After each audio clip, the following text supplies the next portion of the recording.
ছাত্ৰ ছাত্ৰীসকল নমস্কাৰ। মোৰ নাম অভিলাষ মহন্ত। লকডাউনৰ এই জটিল সময়ছোৱাত যিহেতু সকলোবিলাক বিদ্যালয় বন্ধ হৈ আছে, সেই গতিকে আমি দশম শ্ৰেণীৰ যিসকল ছাত্ৰ ছাত্ৰী তেওঁলোকক সহায় কৰাৰ উদ্দেশ্যেৰে এই চেনেলটো খুলিছোঁ আৰু ইয়াত আমি দশম শ্ৰেণীৰ সকলোবিলাক বিষয়কে অৰ্থাৎ অসমীয়াকে আৰম্ভ কৰি ইংৰাজী, বিজ্ঞান, গণিত, সমাজ বিজ্ঞান এই আটাইবিলাক বিষয়ে ভিডিঅ'সমূহ বনাই এই চেনেলটোতে আপলোড কৰিম।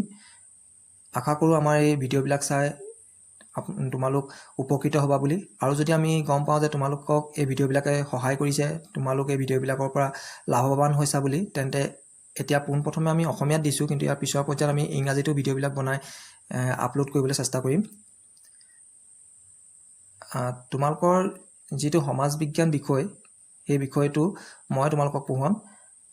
এতিয়া কথাটো হ'ল কি, সমাজ বিজ্ঞান বিষয়টো পঢ়োৱাৰ আগতে মই তোমালোকক এটা সৰু কথা ক'ব বিচাৰিছোঁ যে সমাজ বিজ্ঞান ইয়াত লাগি থকা বিজ্ঞান যিটো শব্দ, এই বিজ্ঞান শব্দটোৰ অৰ্থটো সমাজ বিজ্ঞানৰ লগত কিয় দিবলগীয়া হ'ল, কাৰণ বিজ্ঞানত আমি যি ধৰণে সকলোবিলাক বিষয়ে যুক্তি সহকাৰে খুটি নাটি মাৰি পঢ়োঁ, ঠিক তেনেকৈ আজিকালি সমাজ বিজ্ঞান এই বিষয়টোতো সকলোবিলাক সমাজৰ বিষয়ে সকলোবিলাক কথা আমি যুক্তিপূৰ্ণভাৱে যুক্তি সহকাৰে পঢ়িব লাগিব। ঠিক আছে।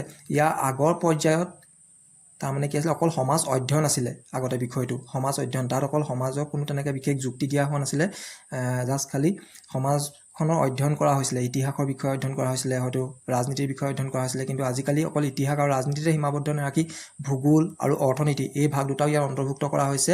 গতিকে দশম শ্ৰেণীৰ যিখন তোমালোকৰ সমাজ বিজ্ঞানৰ কিতাপ, তাত তোমালোকৰ 4টা পাৰ্ট আছে। 4টা পাৰ্টত তোমালোকৰ 3খন কিতাপ। প্ৰথমখন তোমালোকৰ ভূগোল, দ্বিতীয়খন ইতিহাস আৰু 3 নম্বৰ যিখন তাত তোমালোকৰ আছে ৰাজনীতি আৰু অৰ্থবিজ্ঞান। সেই 2টা পাৰ্ট একেলগে আছে। গতিকে আজি পোনপ্ৰথমেই মই তোমালোকৰ অৰ্থনীতি বিজ্ঞান এই পাৰ্টটোৰ পৰা আৰম্ভ কৰিছোঁ। তোমালোকে ক্লাছ 9ত ইতিমধ্যেই অৰ্থনীতিৰ বিষয়ে পঢ়ি আহিছা। অৰ্থনীতি কাক বোলে, আধুনিক অৰ্থনীতিৰ পিতৃ কোন বা আধুনিক অৰ্থনীতিৰ জনক বুলি কাক কোৱা হয় সেইটো জানাই, এডাম স্মিথে লিখা কিতাপখনৰ নামটো কি আছিল? এখন সাধাৰণ চিম্পলি আমি ৱেলথ অফ নেশ্যন বুলি কওঁ, এনেই ফুল নেমটো আছিলে an inquiry into the nature and causes of wealth of nation, বা আডাম স্মিথে প্ৰদান কৰা সংজ্ঞাটো কি আছিলে, অৰ্থনীতিৰ সংজ্ঞাটো কি আছিলে, এইবিলাক তোমালোকে পঢ়ি আহিছা। এতিয়া ক্লাছ 10ত তোমালোকক ক্লাছ 9তকৈ অলপ ওপৰ লেভেলত 2টা চেপ্টাৰ দিছে অৰ্থনীতিত। এটা হৈছে মুদ্ৰা আৰু বেংক ব্যৱস্থা আৰু আনটো হৈছে অৰ্থনৈতিক উন্নয়ন। এতিয়া পোনপ্ৰথমে আমি মুদ্ৰা আৰু বেংক ব্যৱস্থাৰ বিষয়ে পঢ়োঁ। বাৰু পাঠটো মই আৰম্ভ কৰোঁ। পাঠটো আৰম্ভ কৰাৰ আগতেই তোমালোকৰ পাঠটোৰ মূল আলোচ্য বিষয়সমূহ ইয়াত তোমালোকে দেখিবলৈ পাইছা, কিতাপত তোমালোকে দেখিবলৈ পাইছা। মূল আলোচ্য বিষয় তোমালোকে কি কথাৰ বিষয়ে পঢ়িব লাগিব, যে বিনিময় প্ৰথাৰ সুবিধা আৰু অসুবিধাসমূহ পঢ়িব লাগিব, মুদ্ৰাৰ বৈশিষ্ট্য, কাৰ্যাৱলী, শ্ৰেণীবিভাজন, ভূমিকা আৰু অসুবিধাসমূহ 2 নম্বৰতে সেইটো কথা পঢ়িব লাগিব। 3 নম্বৰতে পঢ়িব লাগিব বেংকৰ বিষয়ে, মানে মুদ্ৰাৰ বিষয়ে দিয়া নাই, মুদ্ৰাৰ লগতে বেংকৰ কথাও দিছে, যে গতিকে বেংকৰ উৎপত্তি কেনেকৈ হৈছিল, বেংকৰ শ্ৰেণীবিভাজন মানে বেংকক কি ভাগত ভাগ কৰা হৈছে, আৰু বেংকৰ কাৰ্যাৱলীসমূহ তোমালোকক পঢ়িব লাগিব। আৰু একেবাৰে শেষত অনা বেংক বিত্তীয় প্ৰতিষ্ঠানসমূহ, সেই বিষয়েও তোমালোকক পঢ়িবলৈ দিয়া আছে। গতিকে প্ৰতিটো বস্তুৱে মই অতি সুন্দৰভাৱে এটা এটাকৈ আলোচনা কৰি যাম। আশা ৰাখিছোঁ তোমালোকে ভিডিঅ'বিলাক বুজি পাবা বুলি। গতিকে আমি এতিয়া পাঠটোলৈ আহোঁ। পাঠটো প্ৰথমতে তোমালোকক এটা কোটেশ্যন দিয়া হৈছে যে every time you spend money you are casting a vote for the kind of world you ৱান। এটা কোটেশ্যন দিয়া হৈছে ইংৰাজীত, কিতাপখনৰ যিটো প্ৰথম চেপ্টাৰ অৰ্থনীতি তাৰ প্ৰথম চেপ্টাৰটোতে এই কোটেশ্যনটো দিয়া হৈছে। আৰু এই কোটেশ্যনটোত কোনে কৈছে, এন্না লেপে এই ব্যক্তিজনে এই কোটেশ্যনটো কৈছে। তাৰমানে কি কৈছে ইয়াত, যে every time you spend money, প্ৰত্যেক সময়তে তুমি যেতিয়াই মুদ্ৰা খৰচ কৰা, you are casting a vote for the kind of world you ৱান। তাৰমানে প্ৰত্যেক মুহূৰ্ততে তুমি যেতিয়াই বা আমি যেতিয়াই প্ৰত্যেক মুহূৰ্ততে মুদ্ৰা খৰচ কৰোঁ, আমি যিখন পৃথিৱী বিচাৰোঁ সেই পৃথিৱীখনৰ প্ৰতি আমি তাৰমানে নিৰ্বাচন কৰিবলৈ এটা ভোট দিওঁ, তেনেকুৱা কথাটো কৈছে। অৰ্থাৎ কি হৈছে, তাৰমানে আজি ধৰি লওক আমি কিবা এটা বস্তু বিচাৰিছোঁ, আমি ধৰি লওক মোবাইলটোকে বিচাৰিছোঁ, বা আমি ধৰি লওক আজি লেপটপ এটাকে বিচাৰিছোঁ। ইয়াৰ অৰ্থটো লেপটপটো কিনিবলৈ যাওঁতে বা মোবাইলটো কিনিবলৈ যাওঁতে আমি টকা খৰচ কৰিছোঁ। অৰ্থাৎ আমি যিখন পৃথিৱী বিচাৰিছোঁ, লেপটপ আৰু মোবাইলটো হৈছে আধুনিক পৃথিৱীৰ একোটা সম্পদ। গতিকে আমি তাৰমানে আধুনিক পৃথিৱী এখন বিচাৰিছোঁ, গতিকে তাৰ কাৰণে আমি টকা খৰচ কৰিছোঁ, আৰু আমি তাৰ বিনিময়ত আমি আধুনিক পৃথিৱীখন লাভ কৰিছোঁ। কিন্তু আমি যদি টকা খৰচ নকৰোঁ বা লেপটপটো বা মোবাইলটো যদি আমাৰ হাতত নাথাকে, তাৰমানে আমি এখন পৰম্পৰাগত মানে আগৰ দিনৰ যিটো আউটডেটেড এখন পৃথিৱী তাত বাস কৰি থকা লিখীয়া হ'ব। সেই গতিকে এই কথাটোৱে ইয়াকে বুজাইছে যে এভৰি টাইম আমি যেতিয়া টকা খৰচ কৰোঁ, সকলো সময়তে আমি বিচৰা পৃথিৱীখনৰ প্ৰতি নিৰ্বাচন কৰোঁ, তাৰমানে আমি বিচৰা পৃথিৱীখন আমি নিৰ্বাচন কৰোঁ, সেইটো কথা কৈছে। বাৰু যি কি নহওক, ইয়াত এতিয়া প্ৰথম ইয়াত দিয়া হৈছে তোমালোকৰ বিনিময় প্ৰথাৰ বিষয়ে দিয়া হৈছে। মই এবাৰ বিনিময় প্ৰথাৰ বিষয়ে প্ৰথম পেগাপটো হললৈকে পঢ়ি দিছোঁ যে বিনিময় প্ৰথা কি। বিনিময় প্ৰথা কি? সামগ্ৰীৰ বিপৰীতে সামগ্ৰীৰ প্ৰত্যক্ষ বিনিময় হ'ল বিনিময় প্ৰথা। কোনো ব্যক্তি বা কোনো দেশে আত্মনিৰ্ভৰশীল নহয়। আটাইবোৰ লাগতিয়াল সামগ্ৰী কোনেও নিজে উৎপাদন কৰি ল'ব নোৱাৰে। আত্মনিৰ্ভৰশীলতাৰ অভাৱেই পৰস্পৰ নিৰ্ভৰশীলতাৰ কাৰণ। ব্যক্তি কয়ে ধান উৎপাদন কৰিছে, এক নিৰ্দিষ্ট অভাৱ পূৰণ কৰিবলৈ তেওঁৰ কুঁহিয়াৰৰ প্ৰয়োজন হৈছে। তেওঁ নিজেই কুঁহিয়াৰ উৎপাদন কৰা নাই। এতিয়া তেওঁৰ অভাৱ কিদৰে আঁতৰ হ'ব? বিনিময় প্ৰথাৰ জৰিয়তে তেওঁৰ অভাৱ দূৰ হ'ব। আন এজন ব্যক্তি খয়ে কুঁহিয়াৰ উৎপাদন কৰিছে, তেওঁক ধানৰ প্ৰয়োজন হৈছে, তেওঁ ধান উৎপাদন নকৰে। ক আৰু খৰ মাজত বিনিময় হ'ব। কয়ে ধানখিনি এক অংশ খক দিব আৰু তাৰ বিনিময়ত কয়ে খৰ পৰা কুঁহিয়াৰখিনিৰ এক অংশ সংগ্ৰহ কৰি ল'ব। ঠিক সেইদৰে খয়ে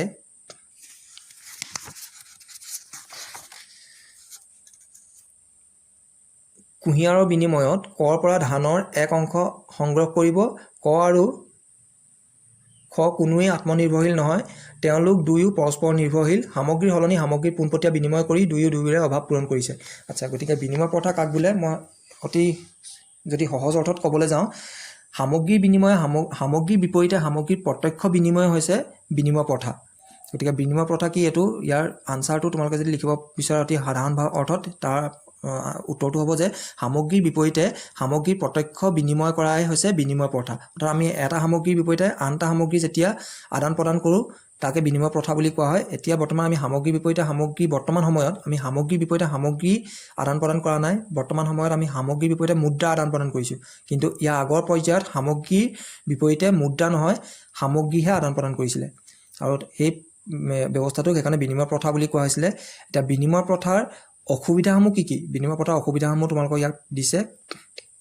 ইয়াত তোমালোকক কিতাপখনৰ এখন ছবিও দিয়া হৈছে। তোমালোকে দেখিবলৈ পাইছা যে জোনবিল মেলা, য'ত পৰম্পৰাগত বিনিময় প্ৰথা 21 শতিকাৰ আধুনিক যুগতো অব্যাহত আছে।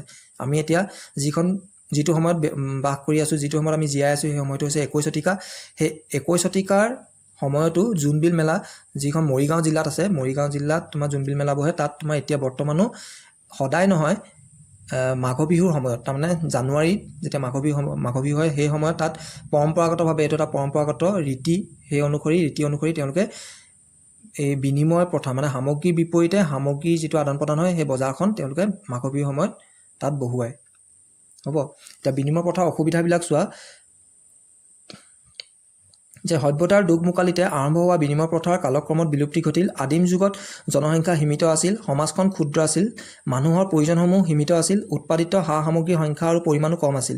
তেনে এটা পটভূমিত বিনিময় প্ৰথা কাৰ্যকৰী হৈছিল। সময় বাগৰি যোৱাৰ লগে লগে বিনিময় প্ৰথাত কেতবোৰ অসুবিধাই দেখা দিলে।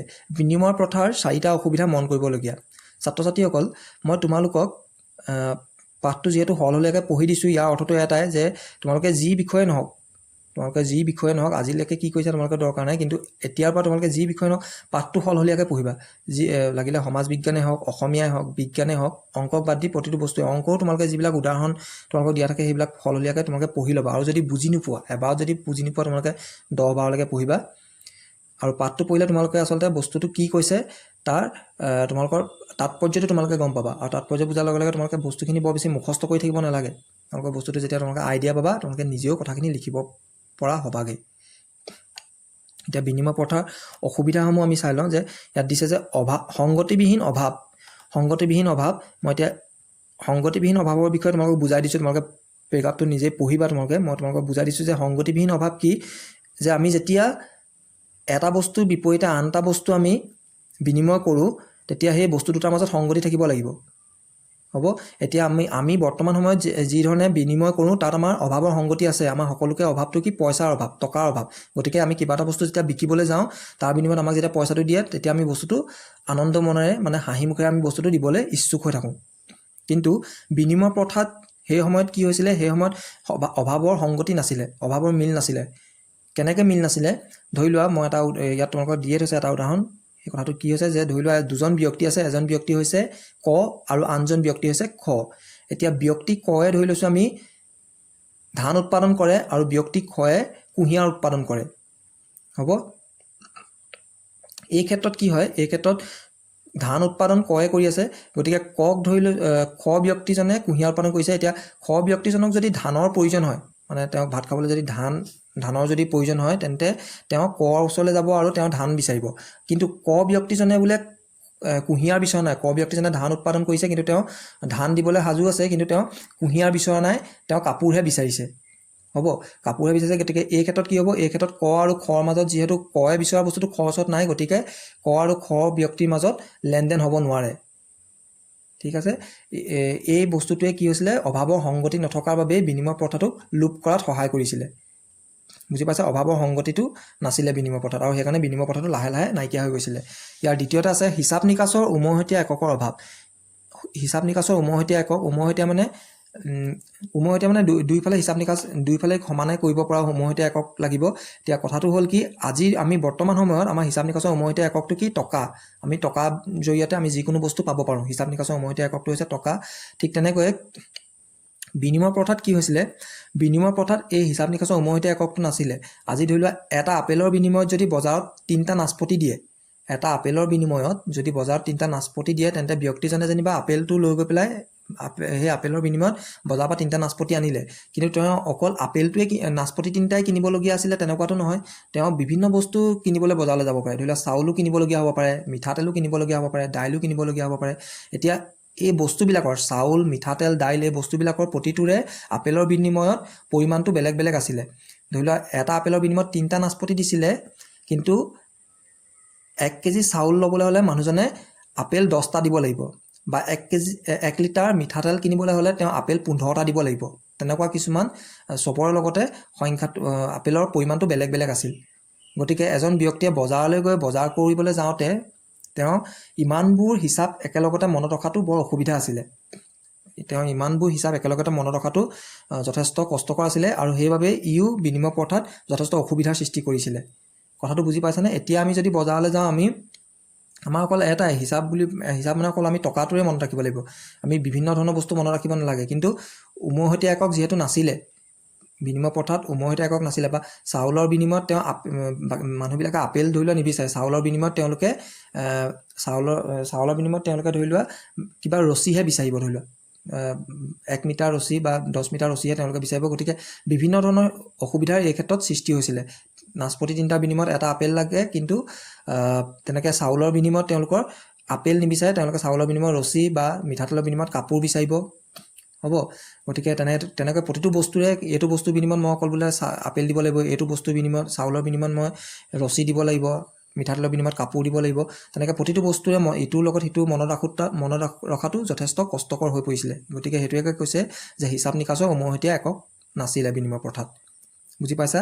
3 নম্বৰটো চোৱা, বিভাজনীয়তাৰ অসুবিধা। 3 নম্বৰটো ইয়াত কি কৈছে যে আমি যি ধৰণে এতিয়া বজাৰলৈ গ'লে আমাৰ ধৰি লওক খুচুৰা পইচা, ধৰি লওক কিবা এটা বস্তুৰ দাম 15 টকা, আমি যি ধৰণে 15 টকা, 10 টকা আৰু 5 টকাত আমি খুচুৰা দিবও পাৰোঁ। বিনিময় প্ৰথাত কিন্তু ঠিক তেনেদৰে বিভাজনৰ সুবিধাটো নাছিলে। এতিয়া যিবিলাক বস্তু, চাউলটো ধৰি লওক আমি বিভাজন কৰিব পাৰোঁ, বা দাইলটো বিভাজন কৰিব পাৰোঁ, মিঠাতেলটো বিভাজন কৰিব পাৰোঁ, কিন্তু এনে কিছুমান বস্তু ছাগলী, গৰু, তেনে কিছুমান বস্তু আমি বিভাজন কৰি দিব নোৱাৰোঁ, বা এটা চোলা বা এটা পেন আমি বিভাজন কৰি বোলে এফালহে দিওঁ, তেনেকুৱাকৈ আমি দিব নোৱাৰোঁ। গতিকে 60 এটাৰ বিনিময়ত ধৰি লোৱা 1 কেজি চাউল যদি লয়, মানুহজনে 1 কেজি চাউল বিচাৰিছে, কিন্তু তেওঁ বিনিময় কৰিবলৈ 60টোহে আছে। গতিকে তেওঁ 1 কেজি চাউলৰ বিনিময়ত গোটেই 60টো দি দিব পাৰিব জানো? কেতিয়াও নোৱাৰে, কাৰণ তেওঁৰ লোকচান হ'ব। সেই গতিকে তেওঁলোকৰ বিভাজনৰ অসুবিধা হৈছিলে বিনিময় প্ৰথাত, যাৰ কাৰণে এই বিনিময় প্ৰথাটো লাহে লাহে আমাৰ সমাজৰ পৰা আঁতৰি গৈছিলে। 4 নম্বৰতে আছে, এইটো 4 নম্বৰ হ'ব লাগে, 5 নম্বৰ দি থৈছে ইয়াত, প্ৰিণ্টিং মিষ্টেক হৈছে। 4 নম্বৰতে যে মূল্যৰ ভাণ্ডাৰৰ অভাৱটো তোমালোকে বুজি পাইছা যে আজিকালি আমি মুদ্ৰাসমূহ যিমান দিনলৈকে বিচাৰোঁ সিমান দিনলৈকে আমি সঞ্চয় কৰি ৰাখিব পাৰোঁ, কিন্তু বিনিময় প্ৰথাত যিবিলাক সামগ্ৰী, সেই সামগ্ৰীসমূহ খুব বেছি দিনলৈকে সঞ্চয় কৰি ৰাখিব পৰা নগৈছিল। বিনিময় প্ৰথাত যিবিলাক সামগ্ৰী, চাউলেই হওক বা মিঠাতেলেই হওক বা নানা জীৱ জন্তুৱেই হওক, এইবিলাক বহু দিনলৈকে সঞ্চয় কৰি ৰাখিব পৰা নগৈছিল, কাৰণ এইবিলাকৰ জীৱনৰ প্ৰতি নিশ্চয়তা নাছিল। আজি জীয়াই আছে, হয়তো কাইলৈ কিবা এটা বেমাৰ আজাৰত জীৱ জন্তুবিলাক মৰিও যাব পাৰে, বা চাউল পাতি এইবিলাক তেল এইবিলাক ধৰি লোৱা বেয়াও হৈ যাব পাৰে। গতিকে বেছি দিনলৈকে সঞ্চয় কৰি ৰাখিব পৰা নগৈছিল। সেইকাৰণে খুব দীঘলীয়া লেনদেনত বিনিময় প্ৰথাটো অসুবিধা দেখা দিছিল। বিনিময় প্ৰথাত খুব দীঘলীয়া লেনদেন কৰোঁতে বিনিময় প্ৰথাৰ অসুবিধা হৈছিল বা অসম্ভৱ হৈছিল দীঘলীয়া লেনদেন। সেইবিলাক কাৰণতে, বিভিন্ন কাৰণত বিনিময় প্ৰথাটো কি হৈছিল, আমাৰ মাজৰ পৰা হেৰাই গৈছিল। গতিকে আজি এই প্ৰথম ক্লাছটোত মই তোমালোকক মুদ্ৰা কাক বোলে, লগতে মুদ্ৰা কাক বোলে, বিনিময় প্ৰথা কি, বিনিময় প্ৰথাৰ বিভিন্ন অসুবিধাসমূহ বিনিময় প্ৰথাৰ বিভিন্ন অসুবিধাসমূহ এই গোটেইবিলাকৰ বিষয়ে তোমালোকক ইতিমধ্যে এক চমু আভাস দিছোঁ। তোমালোকে যদি কথাখিনি বুজি পাইছা তেন্তে প্লিজ কমেণ্ট কৰিবা, আৰু এই তোমালোকৰ যিটো ফাৰ্ষ্ট চেপ্টাৰ মুদ্ৰা আৰু বেংক ব্যৱস্থাপন, মোৰ ওচৰত নোটছবিলাকো আছে। যদি তোমালোকৰ নোটছবিলাক লাগে তেন্তে কমেণ্ট ছেশ্যনত তোমালোকে কমেণ্ট কৰি জনাবা। আৰু মই মুদ্ৰা কাক বোলে এইটো মই কৈ দিছোঁ, মই এতিয়ালৈকে কোৱা নাছিলোঁ যে মুদ্ৰা কাক বোলে যে বিনিময়ৰ মাধ্যম হিচাপে সাধাৰণ গ্ৰহণযোগ্যতা থকা যিকোনো সামগ্ৰীকে মুদ্ৰা বুলি কোৱা হয়। গম পাইছা? বিনিময়ৰ মাধ্যম হিচাপে সাধাৰণ গ্ৰহণযোগ্যতা থকা যিকোনো সামগ্ৰীকে মুদ্ৰা বুলি কোৱা হয়। ঠিক আছে, গতিকে আজি প্ৰথম ক্লাছটোত মই এইখিনিকে বুজালোঁ যে মুদ্ৰা কাক বোলে, বিনিময় প্ৰথা কি, বিনিময় প্ৰথাৰ অসুবিধাসমূহ কি কি। ইয়াৰ পিছৰ পৰ্যায়ত আমি আৰু বেছি ভালকৈ পঢ়িবলৈ চেষ্টা কৰিম। আৰু তোমালোকক যদি নোটছখিনি লাগে তোমালোকে কমেণ্ট কৰি জনাবা, আৰু ভিডিঅ'টো লাইক, শ্বেয়াৰ আৰু কমেণ্ট কৰিবলৈ নাপাহৰিবা। Thank U.